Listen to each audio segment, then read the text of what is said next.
Alright, we are putting on the last steak. As you can see, we have finished cutting. I put in about 3 onions.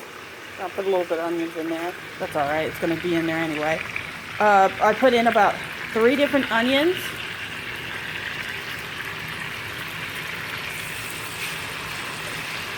Two bell peppers, green bell peppers, 2 cans of 13.25 mushrooms, 3 carrots, and 2 cans of 12-ounce asparagus. That's what we're going to do with our fixings, as they say, our add-ons. And if you want to see, this is the start of it. Now see, since they're so thin and it's not like a thick amount, it cooks very fast. Within like 5 minutes, both sides are done. So we're gonna move over and see some finished product. I just took that one out, and as you can see, it looks really, really good. No pink, none of that. Just nice and crisp.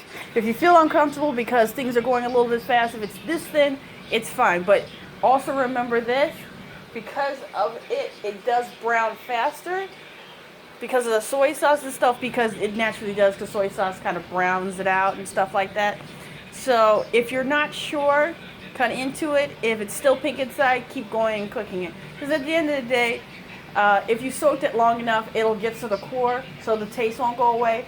And if it's really thin, you don't want to overcook it, as I said before. So find a special balance where you're cooking it, where it's browning, it's crispy, but it also has this nice taste to it, like it has right here. Nice, good browning, looks great. Going over here, let's check and see if we have to flip this over. It's that fast, everyone, because they are thin. And here we are. Ooh.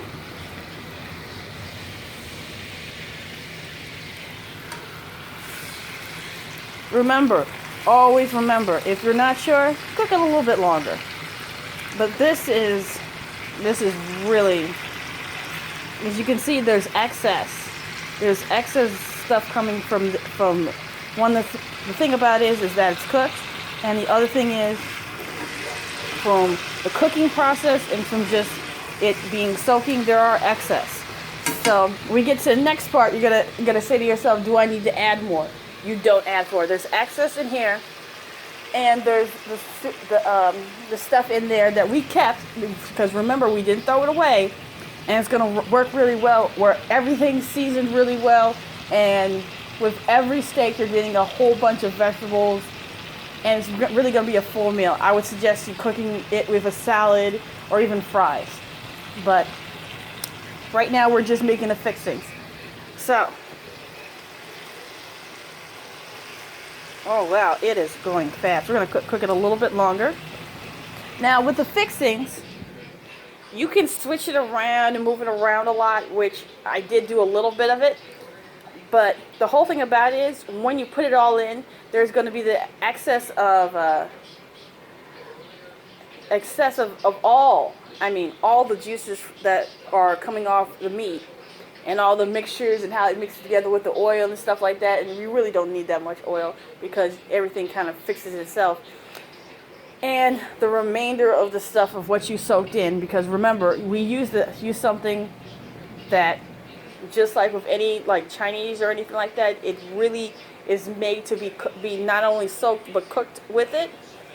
The Worcestershire sauce works really great with steaks. It's made for steaks. It's made for soaking. It's made to accommodate different flavors.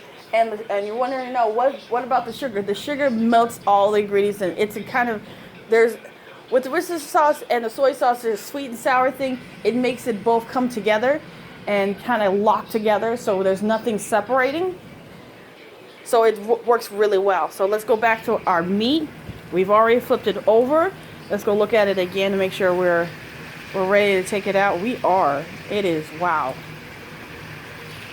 It is wow. Amazing.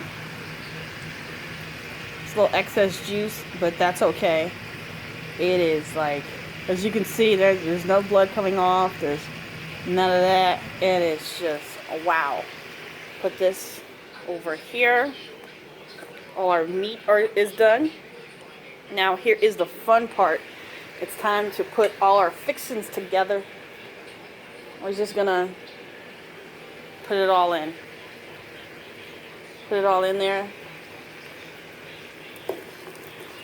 That's right. Put it all in. Put it all in. Putting it all in there.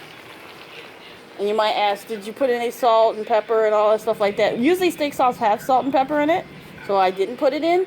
And also the fact of the matter is, with all the seasoning and stuff, it's not really an issue. But after the fact, if you want to put salt and pepper in there, that's perfectly fine. But I like to say is taste it before you put salt and pepper in, because a lot of times you don't need it. You just don't. And we're pushing it all around right here.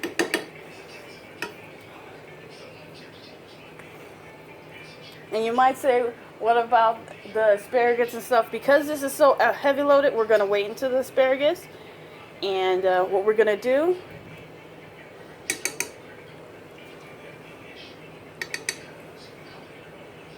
is just cool it. Have it just cook for a little bit. It should cook, this part should cook for about 30 minutes actually, because everything has to kind of soften up. And you're going to move it every about 10 minutes. So when it gets close, we're going to come back and have another video about the fixings of our steak. But here we have finished our steak part. And if you don't really want to do the fixing part, that's perfectly fine. You can just skip this part in the next videos. But here is our steaks. It looks really, really good. Then you guys come back a little bit later. All right, bye.